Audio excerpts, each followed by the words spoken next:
Ah, good to see you. Need a candle or two?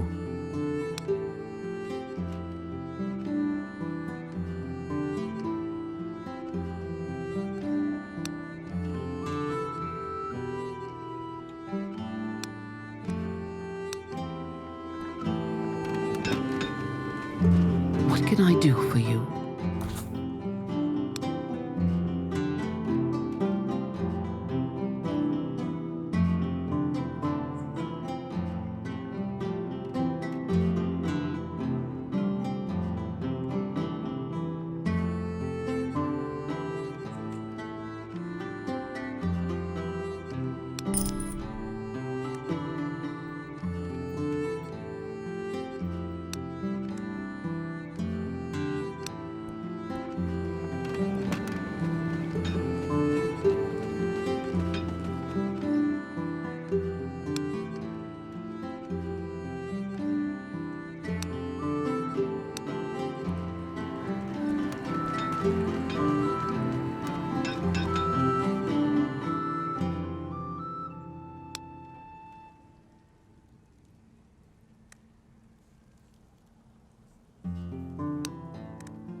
The blacksmith is hard at work when you approach him.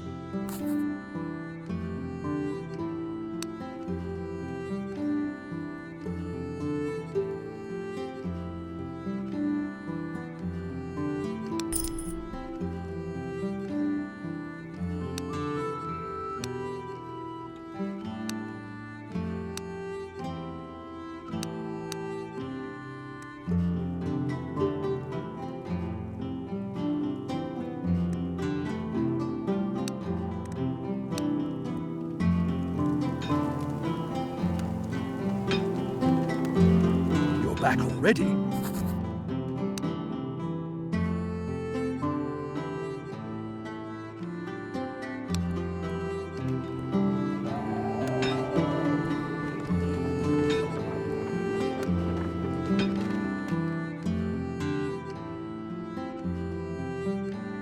You did it. Congratulations. You can tell that the goat is anxious to see what happens next. There's only one tiny problem that I kind of forgot to mention, you see. Of course there is.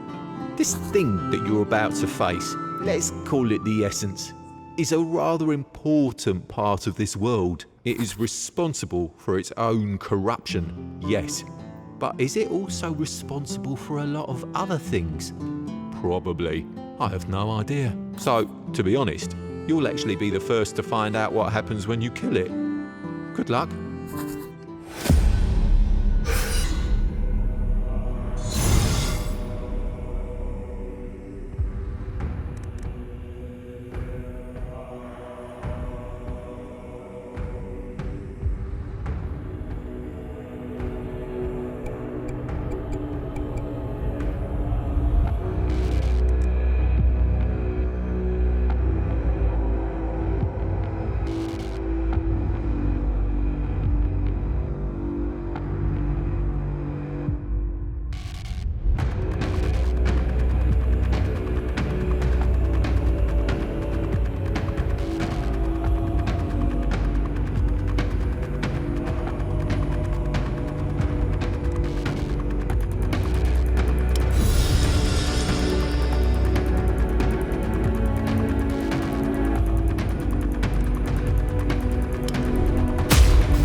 That was interesting, at least from the sidelines, although you did receive quite a beating there.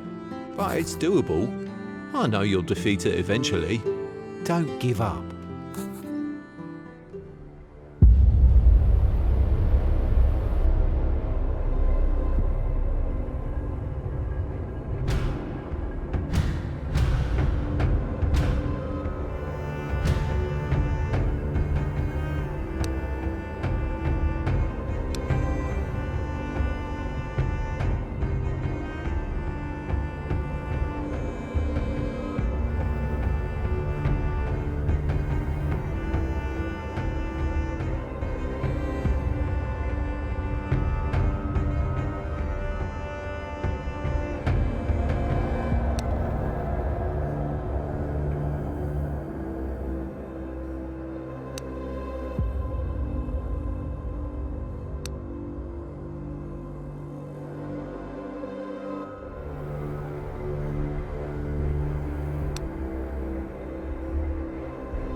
Ah, good to see you.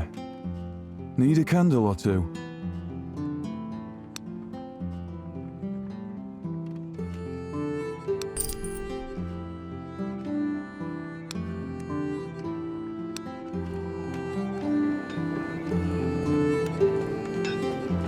She looks at the expanding village with a critical eye. You did a good job gathering all those pieces together, but we need to do more before they become a real village. We need to join them, but I've yet to find the right thread.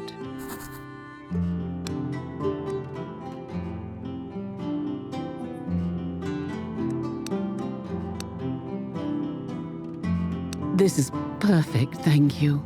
She knew exactly what I needed, and what for, didn't she? But do you really want to know? It's a long story and a rather sad one, too. At some point in this scattered timeline, the woman you met was one of the nobility. However, she never fit in with that crowd. The blood in her veins boiled. She was longing for adventure, love, and more authenticity than the platitudes of courtly life. But at some point, she was forced into a role she was expected to fulfill. Her eyes glaze over, as if she's no longer looking at you, but at someone from the distant past. This ended badly for everyone involved. Her husband demanded love, and her love was something she couldn't and didn't want to give. And with time, her heart broke. I couldn't sew it back together even though I tried, because she didn't want it anymore. But with a broken heart that refused to be cured, eventually came a broken mind. She became known for her cruelty. Some said she was obsessed with her beauty and youth. The truth is that she was obsessed with pain. There are legends of the pictures she painted with the blood of young women and the baths where she soaked in their blood. The truth is this: she had so much love inside for other people that she couldn't silence all of the voices within. I appealed to those voices while trying to heal her. She couldn't silence them and still see good in the world, so she started to destroy everything in her reach. It was a scream of pain, muffled by the even louder screams of her victims. Now, I'm going to turn the piece of flesh you brought me into a fabric. That fragment of skin comes from someone who loved others so much that even the weirdness couldn't mute that feeling. Even after being turned into a beast, after becoming cursed with an insatiable lust for blood, this fabric, her skin, still longs for the touch of another person. And there's nothing that defines a human being more than this need. Since we need to help out another lady, the mother of spiders, we need a special thread. A thread to connect her body and mind and sew them together so that she doesn't risk being lured further into insanity by the weirdness. Knowing that nothing connects her to reality as much as beautiful garments, and having fabric woven from love and humanity, I can create something to keep her far from the reach of the weirdness. Now give me a moment. I need to prepare a gown worthy of her dreams. She disappears for a moment and then comes back with the strangest dress you've ever seen. Please, get it to her, and let's hope for the best.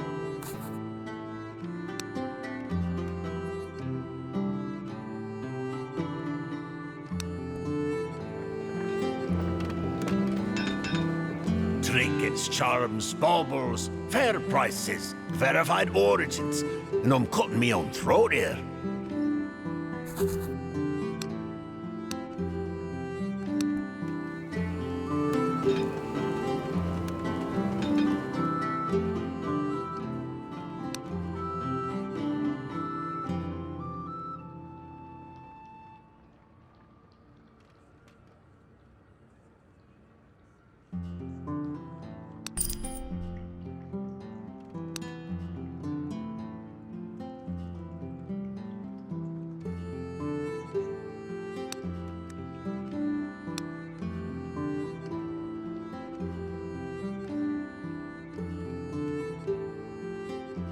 Yes? Did you find him?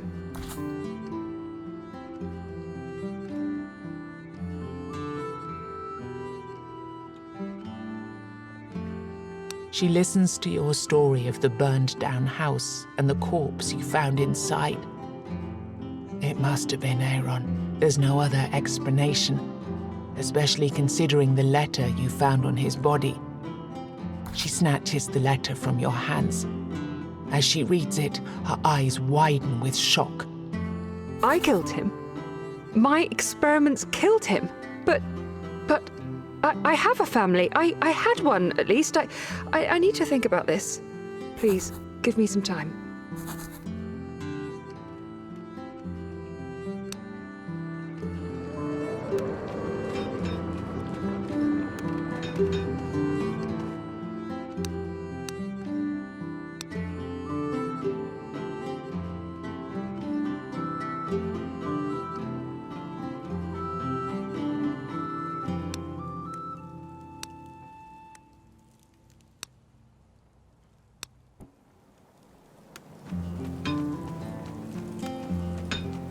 The blacksmith is hard at work when you approach him.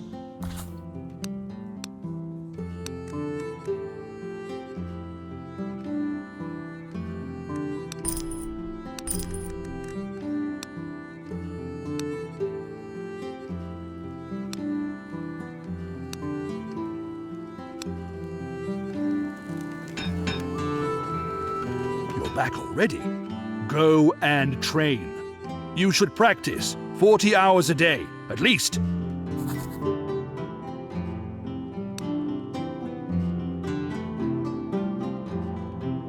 You tell him about the man you encountered during your travels in the weirdness. You mention that he's collecting stones to build his kingdom while still wearing the coat of arms of Lord Warwick. How is it possible that so many good people die, but the scum always survive? I'm pretty sure that the man you met isn't actually a man, but a true example of a human monster. It seems that his mind was twisted beyond recognition by the weirdness.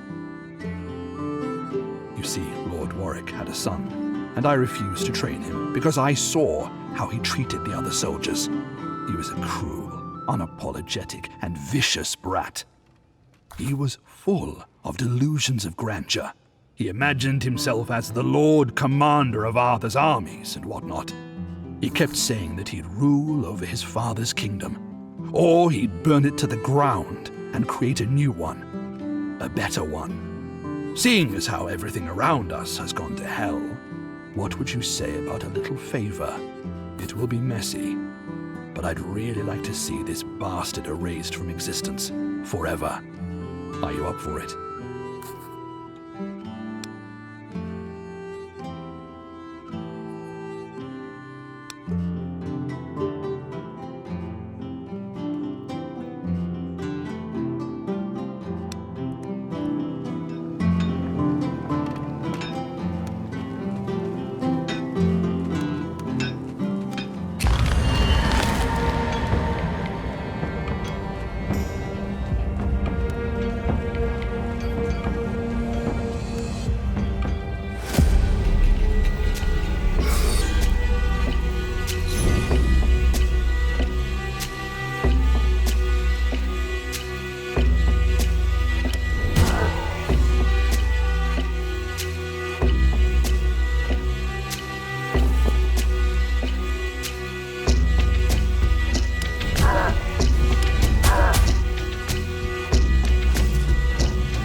Here, take a look at what I found here.